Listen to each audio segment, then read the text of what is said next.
Striker is on the move. He cuts inside. Now he dribbles past one defender. He's heading towards the box. He shoots! Heaven, I'm in heaven when we're out together dancing cheek to cheek. Labas rytas, visi 104 sagau 3, Matas Krasnickas, Karolis Dudėnas, aš Romanas Buštinas tiesiai iš miško, nuo medžio nulipęs, tai netiek daug rungtynių lieka pasaulio čempionate, yra toks jausmas, kad netrukus bus truputį liūdna, bet kol nėra liūdna, aptarkime, kas vyksta. Ispanija įveikė Belgiją, Belgija tokia avarinė, kaip Ervinas vakar ten turbūt yra tą žodį minėjęs, bet taip ir atrodė momentais, kad tiesiog yra daug žaidėjų, kuriuos reikia kažkaip sudėti tas pozicijas, kas kur gali, kas kiek gali, kažkas krenta, kažką keičiam ir taip toliau, tai nežinau, įsivaizdavai jau, kad pratęsimas laukia, ar vis dėlto laukia Merino pasirodymo? Aš per antrą vandens pertraukėlę ir vis sakiau, kad sako, čia bus pratęsimas, tikriausiai sakau, būk ramus, sakau, ispanai įmuš, pamatysi gale.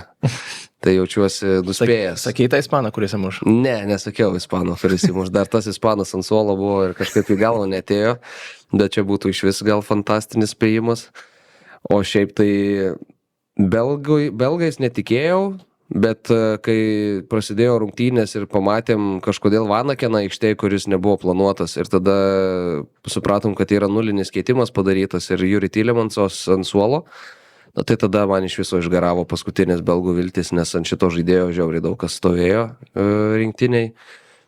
Buvo Trosaras, sakyčiau, toks antras žmogus, kuris šitam čempionatui tikrai gerai žaidė, bet Juri Tielemansas, vis tiek aikštės vidurys ten darė didžiulį darbą ir jo nelikus, kai išėjo ten Vanakenas aikštės vidury, De Bruyne, mes matėm, kad šitam čempionate, jisai gali pasiūlyti vis dar tą savo kažkokį genialų perdavimą, ko tikrai šitose rungtynėse buvo vienas kitas. Atveju, pavyzdžiui, labai gerą perdavimą Kastano ten atliko. Jo, paskui, kai baigėsi viskas Dekupero smūgiu, toje atako, kai jis vienu lietimu ten sužaidė su Doku. Buvo labai gerų ėjimų. Bet aikštės vidurys, Vanakenas, De Bruyne ir Askenas, pripažinkim, ypač prieš tokį ispanų vidurį neatrodo labai seksi ir neatrodo labai kažkas, kas gali didelį iššūkį mest. Bet ispanai man kol kas šitam čempionate atrodo, kad jie važiuoja kažkokiu žemesniu bėgiu. Kad jie taip ir neįjungia, ar iš nenoro, nemanau, gal iš negalėjimo įjungto aukščiausio bėgio. Ir ar jie jį perjungs vėliau, tai mes pamatysim, bet šiaip belgam maksimali pagarba už tai, ką jie čia sugebėjo padaryti iš tikro. Nes kai jie sužaidė tas dviejas pirmas rungtynės savo grupėje lygiosiom, jau atrodė, kad čia ačiū viso gero bus. Tada, kai jie prieš Senegalą atsilikinėjo 0-2, atrodė ačiū viso gero bus. Prieš amerikiečius netrodė, nes kažkaip aš ir tikėjausi, kad jie ten bus ant viso pasaulio supykę. Čia jau galiausiai labai garbingai užbaigė tą savo kelią. Dar truputį apdainuosim jos, bet apie bėgius kalbant Ispanijos komandos, kai įmušė įvartį, Karoliui atrodė, kad dar porą atakų buvo tokių labai gerų, ta prasme, kur ten jau pradėjo mėgautis, ten buvo toks, to taka, kur ten, nežinau, ten vos ne kulniukais, vienas ten šypsosi, ten, žinai, atrodo, kad, knockdownas, nokautas ir išnešam šitą kūną ir staiga įvartis atgal atėjo. Ir tada vėl viskas atrodo nurimo, belgai atrodo įsikasė tas rungtynes. Ir tas pranašumas kaip ir jaučiasi, bet įmušti nebėra kaip, ta prasme, ar panašiai jautėsi? Jo, šiaip įdomu, kad ir pirmą apskritai įvartį praleido šitam pasaulio futbolo čempionate ispanai. Kol kas vartai buvo sausi ir tas, sakyčiau, įvartis toks, tikrai ant paukų barsi sąžinės labai, nes ta dvikova pralaimėjo ir De Ketelaras ten tikrai pakankamai lengvai ir poziciją išsikovojo ir tas smūgį galiausiai atliko. Tai tikrai geras belgų įvartis ir labai, sakyčiau, to tinkamų laikų, nes kaip tu pats ir sakai, atrodo tuo metu kvepėjo, kad va čia to įmuš antrą ispanai pirmam kėliniui ir viskas. Ir ta prasme jau tiesiog antram kėliniui formalumus tvarkysis. Bet tas belgų įvartis iš tiesų grąžino intrigą ir kažkiek gal ir pačius ispanus išmušė iš vėžių. Matėm tikrai. Jo, tas jų žaidimas toksai labai, labai keistas, ta prasme, nes Europos futbolo čempionate jau mes tarsi matėm ispanus, kurie tokie tarsi ir daug to kamulio laiko, bet ir tokio aštrumo, atrodo, daugiau yra, labiau atakuoja, atrodo, muša įvarčių daugiau ir tas lengvesnis kažkoks žaidimas atakoje. Šitam pasaulio futbolo čempionate mes vėl matom ispanus, kurie labai, labai daug ir labai ilgas pozicinės atakas organizuoja ir tų tokių labai jau gerų progų pas juos per rungtynes, 2-3 kokios galiausiai įkrenta. Tai aišku, gerai tai, kad jie kol kas įmuša ir tikrai neblogai to šansus realizuoja, kad turi Mikelį Merinonę, kuri bet kada gali pakelti nuo suolo ir jis įmuša jiems tą pergalingą įvartį. Bet puolimas, manau, kad kol kas neturėtų labai tenkinti turbūt De La Fuentes. Manau, kad gynybais yra tikrai labai patenkintas. Matom, kad tikrai mažai labai leidžia susikurti savo oponentam. Aikštės viduryje Rodri fantastiškas, vėl nuostabios jo rungtynės, netgi leidžia savo De La Fuente tokį žaidėją kaip Pedri palikti ant suolo, nes turi opciją Fabianą Ruizą. Tai čia irgi viskas gerai. Čia viskas kaip ir turi būti Ispanijos rinktiniai, bet atakui tam paskutiniam trečdalyje, kažko dar šiek tiek trūksta jo. Matai, mes Europos čempionate labai gyrėm Laminą Jamalį ir Nico Williamsą. Abu kraštai buvo žiauriai aštrus ir labai geros formos buvo abu žaidėjai. Dabar Laminas Jamalis, pripažinkim, kad kol kas nėra tas. Šitose rungtynėse buvo blykstelėjimų, buvo geresnių epizodų, bet bendrai vertinant visą jo čempionatą, jis dar nėra išsijudinęs ir vis dar nedemonstruoja tų savo stebuklų. Kitam krašte tu to Nico Williamso realiai net neturi. Tu statai ten Aleksą Baeną, kuris iš vis nėra 1-1 žaidėjas, jis yra visiškai kitokio tipo saugas. Ir to, kad tu turi Europos čempionatą, šitam pasaulio čempionatą, tu neturi. Ir iš karto gaunasi tai, apie ką mes kalbėdavom dar anksčiau, kad ispanam trūksta aštrumo kraštuose, kurie galėtų padraskyti ir kurt pranašumus kažkokius aikštėj. Ir realiai grįžom kažkur atgal. Ir dabar realiai ko reikia, atrodo ispanam, tai kad jie Malis pradėtų žaisti. Yeah. Iš Nico Williamso, tiesą sakant, nebesitikė aš iš to. Sunku būtų turbūt jau čia. Man pirmam kėlinį šiaip Jamalis visai patiko ta prasme, kad turėjo visai kitų žmonės ir jis tą kamuolį kažkur ten paskirstydavo. Antram kėlinį atrodė, kad be to epizodo, kad jis būtinai turi vieną žmogų apeiti, negali jis to perdavimą atiduoti. Atrodo, kad jau gali duoti perdavimą, ten kažkoks pranašumas gal susikurs, bet jis tiek žmogų nori apeiti ir neapeina. Ir tada gana lengva gintis belgam, tu žinai, kad jis eis pro tave vis tiek. Man vieną kartą iš 7 jis tave apeina, kitą kartą pameta kamuolį dažniausiai. Tai toks, atrodo, kad trūksta pačiam tokio gal ramybės tokios, kad atrodo gali duoti tą perdavimą ir vis tiek tavo komandos draugas turės pranašumą toj pozicijoje galbūt. Tai rungtynių pradžioje keli netikslus perdavimai lygioje vietoje, tada kai jisai palei galinę liniją metėsi kamuolį, gavo šiek tiek kontakto, atrodo, tu spėsi prie to kamuolio nubėgti, jisai sustoja rankom skėsčioje ten į teisėją atsisukęs. Toks kažkiek dar Laminas, man atrodo, kad nėra tos formos ir pats ant savęs gal kažkiek dar pyksta, kad jam nepavyksta tai, ką jis norėtų padaryti aikštėj. Bet, nežinau, stebuklingas žaidėjas. Vienose rungtynėse gali taip išaut, kad paskui čia keisim plokštelės labai greitai. Karoli, kalbant apie Ispanijos dar komandą, kaip tu įsivaizduoji, jinai dar gali stiprėti šiame kontekste? Ta prasme, ar formą tiesiog žaidėjai turėtų gerinti, ar kažkas dar su išdėstymu, ar nežinau, ar tiesiog pamatys varžovą ateinantį ir tiesiog užsimotyvuos visai kitaip. Ir kitoks žaidimas bus turbūt. Aš galvoju, aš nežinau, ar jiems čia labai jau reikia kažką stiprėti. Nes vis tiek, kad jie žaidžia gerai, tai turbūt mes galime nesutikti. Ta prasme, jie vis tiek visas rungtynes kol kas laimėjo, praleido viso labo vieną įvartį ir turbūt net ir įvertinus, kad sunkiai tą pergalę. Vienu nelaimėjo. Ką? Vienu nelaimėjo. Vieną nelaimėjo, teisingai, taip, Žalias ir Šulis. Tai bet įvertinus vis tiek, kad nors rezultatas 2-1, bet atrodo, kad tu pasižiūri po rungtynių, gali sakyti, jie nusipelnė pergalės. Jie turbūt paėmus 90 minučių už belgų žaidė geriau, dominavo labiau, tiesiog galbūt nepavyko tų labai gerų progų jiems susikurti. Su prancūzais vis tiek žaidimas bus kitoks. Prancūzai vis tiek turbūt bandys ir patys kažkiek daugiau to kamuolio turėti, daugiau atakuos, daugiau apnuogins savo gynybą ir čia ispanam gali būti pranašumų. Ta prasme, vis tiek Laminas Jamalis turės prieš save Liukadinį, sakykime, čia irgi, manau, gali būti jo pranašumas, turbūt nėra Liukadinis, jau labai geras gynėjas 1-1, ten galbūt kažkokių pagalbų reikės papildomų, tai irgi atsiveria plotai kitiems futbolininkams sužaisti geriau. Tai aš manau, kad nieko čia iš esmės labai ispanam keisti nereikia. Ta prasme, tiesiog jie turi savo pranašumus, man atrodo, prieš prancūzus, jau įrodė juos 2 kartus dabar čia per pastrosius 2 metus, 2 labai skirtingose rungtynėse.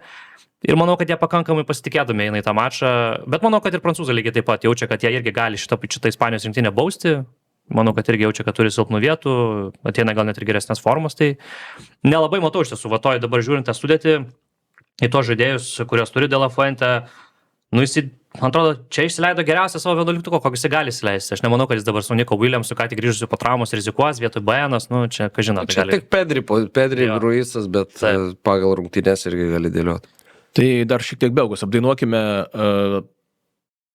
kovėsi vyrai, atrodė viskas prieš juos. Iš tikrųjų, Tilimansas out, Trosaras atrodė be energijos pakeistas, De Bruyne jau atrodė vos gyvas, ten traukė raumenis, Courtois traumavosi, kosmosas. Ta prasme, kartais atrodo, kad nesupranti, kaip jie dar laikosi, kaip tas namelis stovi, vėjas jo nenupučia, bet laikėsi ir atrodė, kad šiaip visai nedaug jam trūksta. Iš tikrųjų, netgi kai įmušė įvartį, dar turėjo tokią pusiau išbėgimą tokį, kur gynėjas paskutinis ispanų kamuolį perėmė, kur dar galėjo būti fokusų.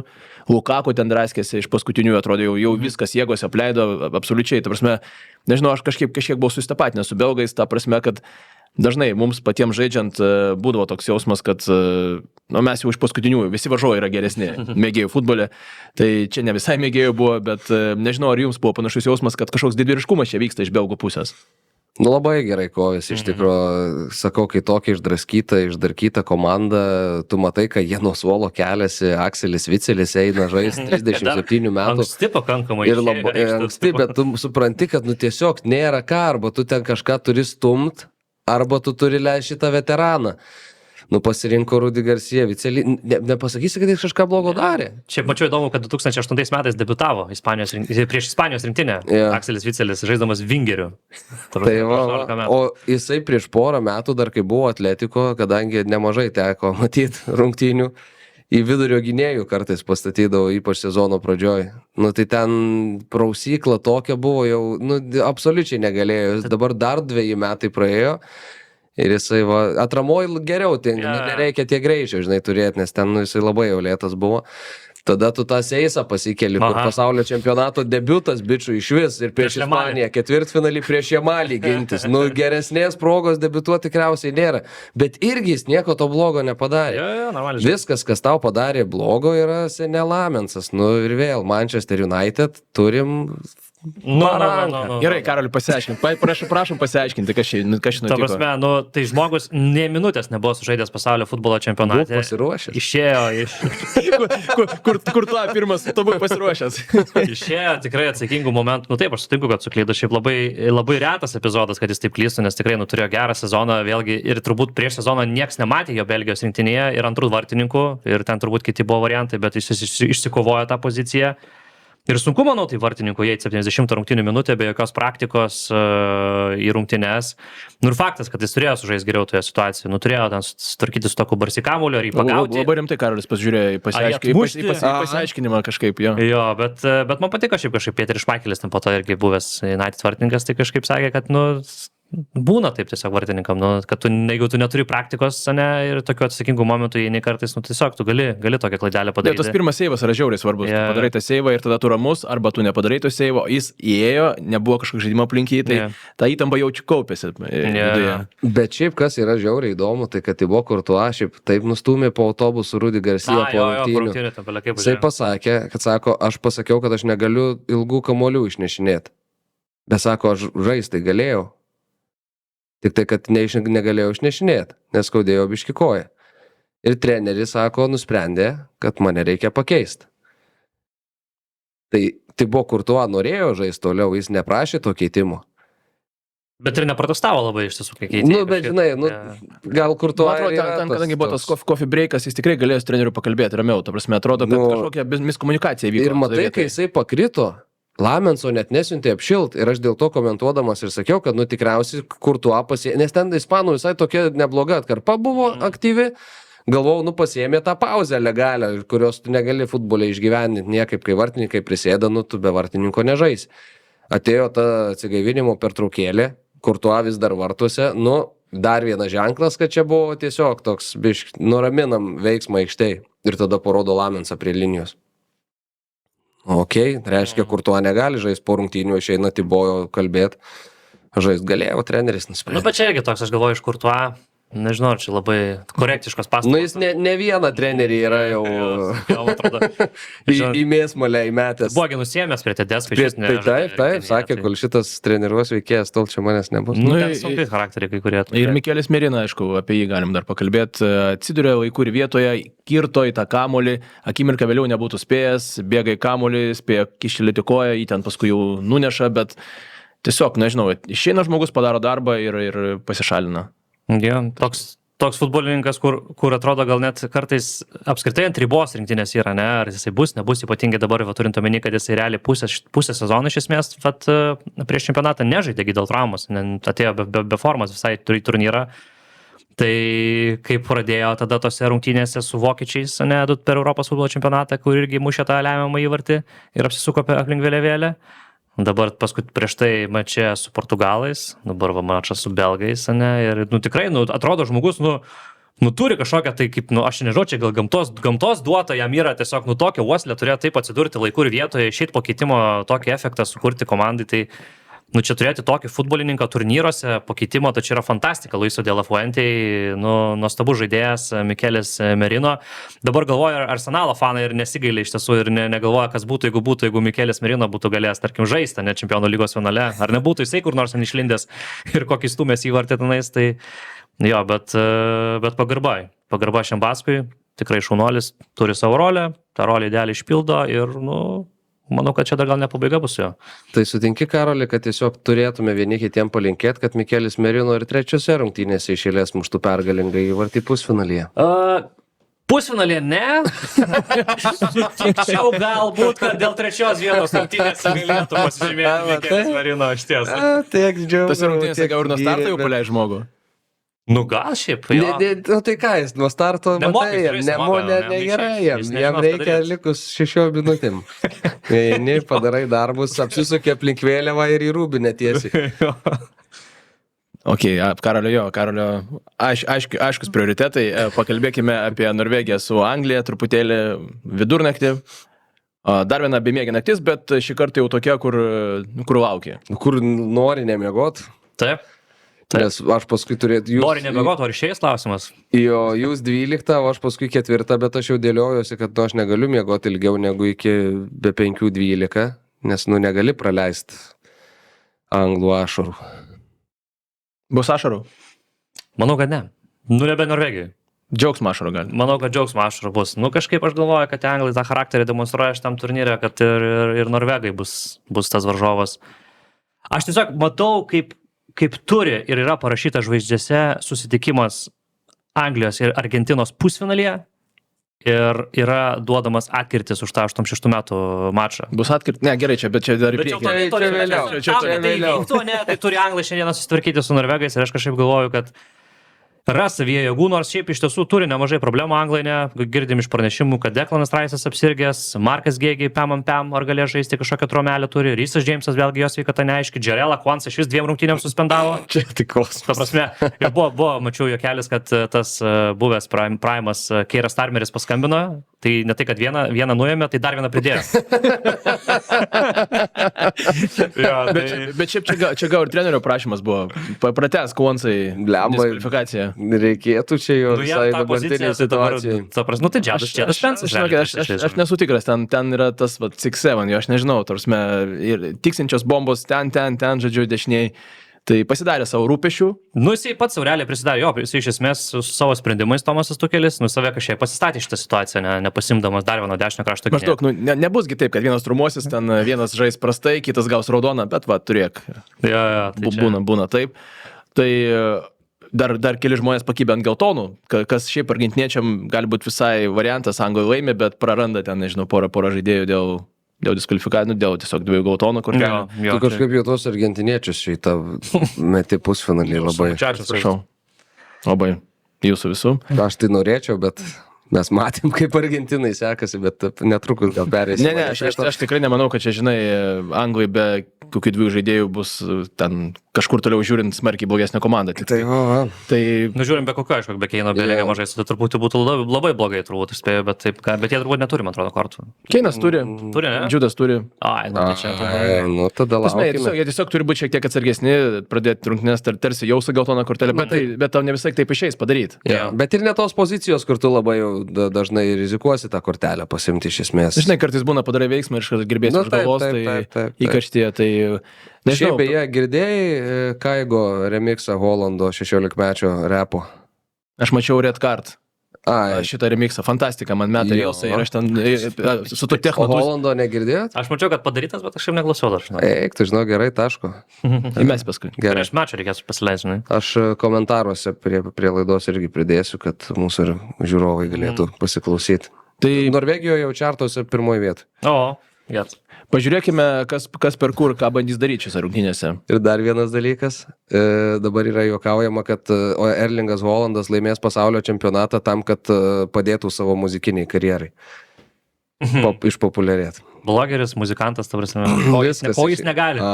Brazilą įmuša du, žinai, ramu. Šiaip įdomu, pavyzdžiui, kaip anglai pasitiks šitą mačą, nes matėm, tarkim, Brazilijos rinktinę, tai atidavė kamuolį norvegam iš esmės ir kažkaip ramiai sugyveno kontratakomis. Man anglai irgi atrodo prie Tuchelio tokia komanda, kuri nesieks, ten žūtbūt. Tai atidavė Meksikai irgi. Meksikai irgi atidavė kamuolį. Ten aišku, gal aplinkybės, gal kažkiek kitokia šeimininkų komanda, ten po to raudoną kortelę turėjo. Bet įdomu, man, anglai kokią pasirinks taktiką, ar grinai, žinai, bandys patys dominuoti ir žais pirmų numerių, ar daugiau šiek tiek atsitrauks ir kontratakomis bandys bausti Norvegijos rinktinę. Nes, norvegų saugų linija, labai gerai juda, labai atrodo daug balansų yra tenais ir mes turim daug žaidėjų, kurie puikiai šiaip pažįsta vienas kitą, nes šitos rungtynėse daug norvegų žaidžia Anglijos Premier lygoje, ne Erlingas Haalandas jau su ne vienu anglų vidurio gynėju yra susikovęs, ne vienam įmušęs įvartį, tai čia irgi tokių mikro dvikovų iš to sezono klubinio matysime visai nemažai. Man atrodo, kad vis tiek tos silpnos vietos, tai turbūt, kaip bebūtų, tai gynyboje yra tiek pas vienus, tiek pas kitus. Čia jau nieko kitaip nebus. Man atrodo, ir anglų gynyba yra šiek tiek silpnoka šitam turnyre ir tikrai praleidžia turbūt daugiau negu norėtų Tuchelis. Ir lygiai taip pat, man atrodo, Norvegijos rinktinė, nors ir Brazilai jam neįmušė įvarčių, bet galėjo įmušti įvartį tikrai ir ne vieną tame mače. Ir man atrodo, tarkim, tas pats Julianas Riersonas, jo vienas prieš vieną žaidimas irgi, man atrodo, šiek tiek stokojantis yra, tai čia irgi gali būti ta vieta, kur anglai gali pabandyti šiek tiek daugiau duoti spaudimo jam. Ir plus, kai tu turi, žinai, Keinas, Belingiamas, jiem nieko nereikia iš esmės, vieno šanso, vieną galimybę ir viskas, ta prasme, jie gali nulemti rungtynes, tai man atrodo, anglai turi tuos du ekstra žaidėjus, kurie tiesiog tau gali prastai žaidžiant nulemti mačą. Ir aš vėlgi manau, kad gali būti, kad teks juos atsisukti šitose sunkiose rungtynėse ir aš kažkaip tikiu jais, kad jie paspręs. Daugiau turi ginklų anglai, be abejonės. Be abejo, daugiau ginklų turi, bet man anglai visada yra komanda, kuri didžiuosius turnyrus atvažiuoja gyvendama ant milžiniškos įtampos, didžiulio spaudimo ir maksimaliai sukeltų lūkesčių. O norvegai atvažiavo tiesiog pairkluot. To have fun, iš esmės. Ir jie to fun labai daug turi šitam turnyre, tai man atrodo, kur kas labiau atsipalaidavus tokią komandą, aišku, kai tu eini toli, tai tu jau ir pats tada pradedi tikėti ir pats savo tuos lūkesčius ir spaudimą gal didesnį daraisi. Bet man kartais atrodo tiesiog, kad anglam tas sukeltas visas hypas namuose būna pagrindinė priežastis, kodėl ta komanda niekaip nesugeba kažko laimėti. Jeigu jie atiduos kamuolį norvegam ir žais antrų numerių, tai aš tiesiog, nežinau, dar ir žvakutę uždegsiu ir pasimelsiu, kad jie išvažiuotų po šitų rungtynių, nes, jeigu tokios komandos prieš Meksikas ir Norvegijas atidavinės kamuolius ir žais antrais numeriais, tai nevertos jos yra čia kažko daugiau šitam pasaulio čempionate ir apskritai futbole. Bet noriu tikėti, kad to nedarys anglai, nes jie vis tiek yra futbolo tauta ir stipresnė komanda rungtynėse. Čia taip pompastiškai pasakė, aš manau, kad Tucheliui nesvarbu kaip, bet jam reikia laimėti. Jam reikia laimėti. Aš žinau, kad nesvarbu, bet tiesiog aš taip netikiu tais 30% kamulio kontrolės iš maksimaliai talentingos komandos. Pats pažiūrėk su meksikiečiais, ką ir normaliai, su 30% kamulio kontrolės atsidaužė savo ramiai. Ir ramu savo ir važiuoja toliau. Atsidaužė anglai prieš Meksiką, apie ką mes šnekame. Ne, man atrodo, žinok, jau kai 60 metų nelaimi titulo, tai man atrodo, žinok, nėra skirtumo. Tai aš žinau, kad jiem nėra skirtumo. Aš kalbu, kad man yra skirtumas. Ne, matai, tavo šiaip mėgstama komanda ir tie kartais kamuolių neturi. Procentų laiko. Jo, bet jie neturi kamulio tada, kai jie nėra talentingi. Jie yra talentingi labai. Netgi. Bet jie nežaidžia prieš Levantę su mažiau kamulio. Čia pažiūrėtum, tą mačą ten. Ai, nusirastum. Ginsiu iki grabo lentos. Ne, viskas gerai. Yra du požiūriai. Vienas požiūris yra kažkaip laimėti. Kalbėsime apie kitą komandą, kurią aš palaikau. Man jokį skirtumą, jie gali ten, nežinau, ant galvos bėgiot. Ir ką rodo. Ai, nu tai va, prašau. Bet čia su raudona. Pačią pirmą fazę. Bet čia su raudona. Elčia Madrido Atletiko 72-28. Apginant Atletiko. Elčia šiaip žiauriai gerai su kamuoliu žaidžianti komanda buvo, aš atsimenu iš tą sezoną. Gerai, nelabai Bet sėkmingas čia su pavyzdys. raudona žaidė vyrai. Tai, žinai, o kitas požiūris Nuo yra... 30 minutės. Kitas požiūris yra tokios komandos, kur tradiciškai jos turi kamuolį, klubinės arba rinktinės ir mes esam pratę, kad jos ne tik laimi, bet ir laimi gražiai, ten, nežinau, Barcelona, Realas, ta prasme, Realas gal ne tiek ten istoriškai gal su kamuoliu daug, bet fanai yra pratę, kad komanda turi Bayernas, pavyzdžiui, ne tik turi laimėti, bet turi laimėti dominuojančių būdų ir tai kartais pakiša joms koją, tiesiog to spaudimą galbūt net laiko treneriai ir taip toliau. Brazilai turėtų būti taip nepasanu, mes taip įsivaizduojame. Istoriškai, taip. Ir pažiūrėsim, ar Anglai turbūt nėra prie tų istoriškai laikančių kamuolį komandų. Ne. Tai 4-4-2 žaidė istoriškai. Tik pastaruoju metu toks buvo talentas, kad tiesiog nesitikė kito žaidimo, tiesiog atrodo, kodėl jie turi žaisti be kamuolio su tokiu talentu. Tai... Jo, bet aš galvoju, žinai, vis tiek nuovargio daug, tarkim, jeigu ten to aikštės vidury Declan Rice'o neturi, tai tu jau iš karto, pas tave atsiranda skylė ir jau tu vėl turbūt adaptuojasi. Čia tai būtų smūgis iš tikrųjų. Jo, tai va. Ok, Šveicarija, Argentina, 4 ryto. Paskutinis jau toks naktinis mūšis. Mūšis ir turbūt rimčiausias išbandymas Argentinos komandai. Aišku, žiūrint į rezultatus, Rimtų buvo, sakykim. Ne vienas jau. taip, varžovai taip kėlė problemą, bet šveicarai šiaip savo tiesiog, nežinau, sudėtim, šiek tiek savo žaidimu, šiaip statusu, vis tiek tai yra geriausia kol kas komanda, su kuria Argentinai teko žaisti.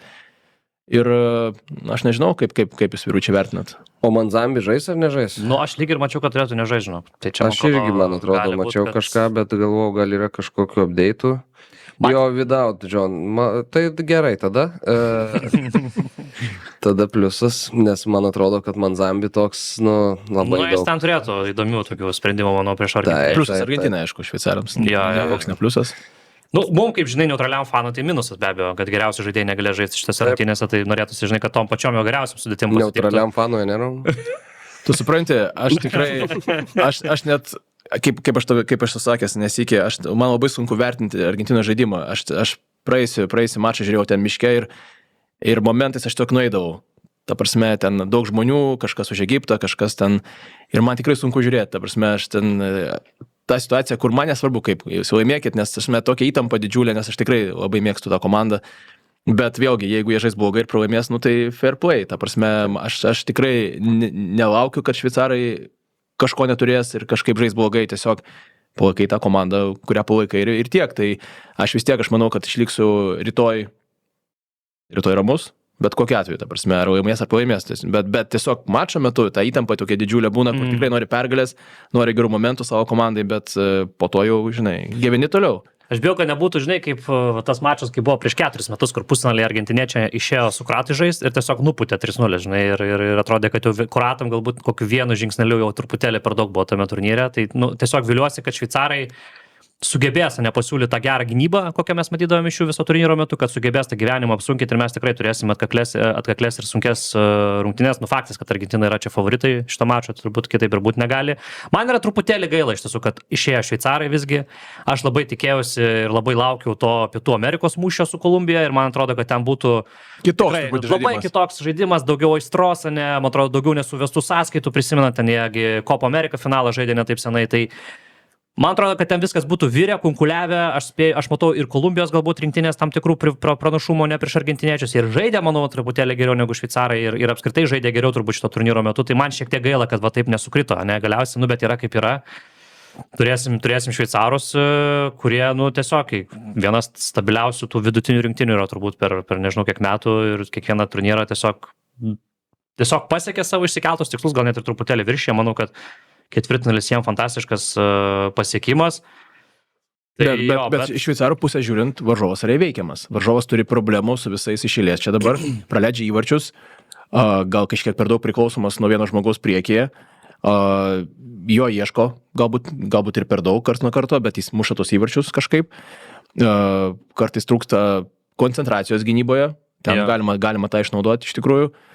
Ir aš nežinau, kuriuose vietose jūs kurios mikrodvikovos, kurios, nežinau, kurios aikštės vietos jūsų manymu bus įdomiausias, ką stebėsit Šiaip labiausiai? bus įdomu pasižiūrėti, kaip Lisandro seksis po tų praėjusių rungtynių, kuris tikrai prastai atrodė. Nu, mes vėl kalbam apie Manchester United žaidėjus, kas tikrai nėra keista. Bet kita vertus, ir Saizo jam trūks prieš Ambolo, ne? Nu, bet jam prieš bet ką Saizo trūksta. Bet tu supranti, čia iš viso yra monstras, ta prasme. Taip, jis ir fiziškai daug dar stipresnis, ne tik, kad aukštesnis už jį, tai šitas yra. Ten gal Romero kažkiek Romero turės reikės pasaugot. Nu, žinai, aš tai, pavyzdžiui, manęs tai nustebintų, jeigu, tarkim, tiesiog šitom rungtynėm būtų Otamendis pakeltas ir startą įmestas, tai ką žinau. Nežinau, čia galbūt irgi prausyklo tokia. Nu, Skalonis jo kažkaip pasitikė labai to Otamendis. Skalonis daug ko pasitikė. Gonzalo Montielis eina, Tagliafico eina.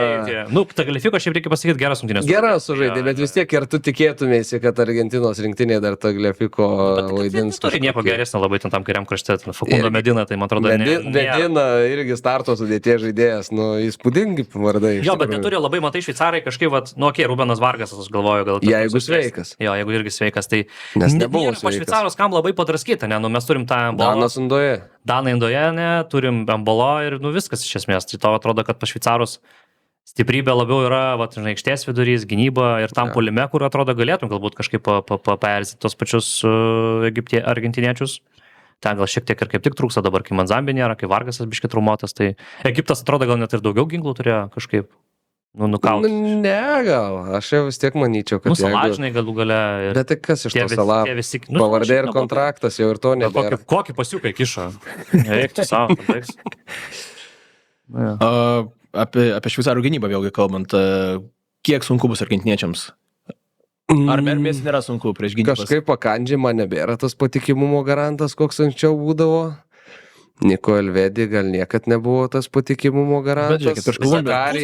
Jie gerai, jie neblogai atrodo. Po vieną įmant kažkaip nekelia pasitikėjimo, kai sustatai tuos 3-4, tada visai gali gal, nes Zakarija irgi, kur žaidė dabar dešiniam krašte.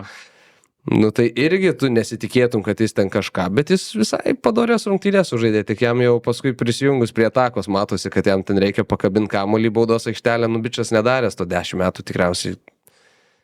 Tai tas sunku, bet šiaip, nu, sakau, po vieną įmant tuos gynėjus pasitikėjimo didelio nėra, bet jie visi kartu visai normaliai atrodo kol kas šitam čempionate. Bet gal, aš žinai, ko labai laukiu iš Argentinos, Juliano Alvarezo.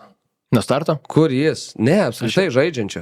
Ta prasme, jisai aikštėje tai yra. Tai gerai, klausimas, kodėl jis toks? Ta prasme, jisai turėjo traumelę. Ar vaidmuo tiesiog dar šiek tiek kitoks? Aš manau, kad jam gal sunku yra susitaikyti, nes jis nuo Atletiko vis tiek yra alfa ir omega. Daro viską, ką reikia ir dar daugiau. O čia, nu, tu vis tiek, tu turi Messi, tu turi Lautaro, nuostabų žaidėją ten prieki. Ir tada tu išeini dar čempionato startą tik nuo suolo, irgi tau kažkaip, žinai, ne tai, prie ko tu pratęs. Nu, šiaip, įdomus dalykas, tiem futbolininkam, kurie sezono metu, pavyzdžiui, yra įpratę visą laiką žaisti starto sudėtyje, ir tada ateina turnyras ir tu turi persikvalifikuoti į suolą kažkokią tai impact žaidėją. Yeah. Tai man atrodo, ta transformacija šiaip jinai turėtų būti visai sudėtinga, nes nu vis tiek yra visai kitaip, kai tu pradedi nuo starto žaisti ir kai tu, pavyzdžiui, tienieni 70 kokią minutę, pavyzdžiui, Alvarez. Žinai, ir kita vertus, jie tikrai visi myli Messi, jie nori jam padėti, jie labai nuoširdžiai džiaugiasi. Nėra taip, kad ten, žinai, komanda laimi, tu ant happy, nes negavai vaidmens. Jie vis tiek džiaugiasi, kad eina toliau. Džiaugiasi, kad gali jam pasą padaryti ir taip toliau. Bet patiems tiesiog sunku, nes jie to nedaro sezono metu. Ir nei Lautaro Martinėsas, bet Lautaro gal labiau toks, aš nežinau, gal daugiau to juodo darbo gali padaryti nuo pirmų minučių, nežinau, arba kaip tik saugo Julianą. Julianas Alvarezas pagal juodą darbą čempionų lygoje buvo pirmas visam turnyre. Bet žinai, čia gali būti 120 minučių, čia gali būti, žinai, galbūt vieną kitų reiks pakeisti, nes vienu metu du gal jau nėra balanso, plus Messi, aš nežinau, bet nes čia treneriui klausimai. Nes jis geriau jaučia, kur tas balansas komandos yra. Vienas vis tiek turi leisti tikrai, vienas eina, kitas neaišku eina nuo pat pirmų minučių. Nes prieš šveicarus ar tau reikia taip iš karto išsistatyti agresyviai? Nemanau. Žinok, tikrai, kad užtenka vieno to puolėjo, kažkurio tais, kuris labiau tinka turbūt pagal oponentus, nežinau. Prie šitų šveicaro gynėjų gal net ir tikrai Alvarezas dabar geriau tiktų, žinai, toks šiek tiek judresnis, ne, o tada tu, jeigu tu kažkas nesidėlioja, įmeti Lautarovą kaip prieš Egiptą ir Lautaro tau duoda rezultatą. Tai. Man kažkaip šviečiasi, kad 6 ryto nesibaigs tos rungtynės. Įmanomas variantas. Gerai. apie 7 ryto su smūgiais į stačiakampį iš 11 metrų ant žymos. Tai kaip sekmanį tiesiog pramiegosim, ne? Arba laimingi, arba aš, arba ne. Pažiūrėsim. Pažiūrėsim. Ačiū visiems. Aš galiu paskutinį faktą dar. Davai, dėk. Greitai, labai trumpa. Mikelis Merino yra daugiau pasaulio čempionato atkrintamosiuose mušęs įvarčių nei Cristiano Ronaldo. Iki. Geros dienos visiems. Viso.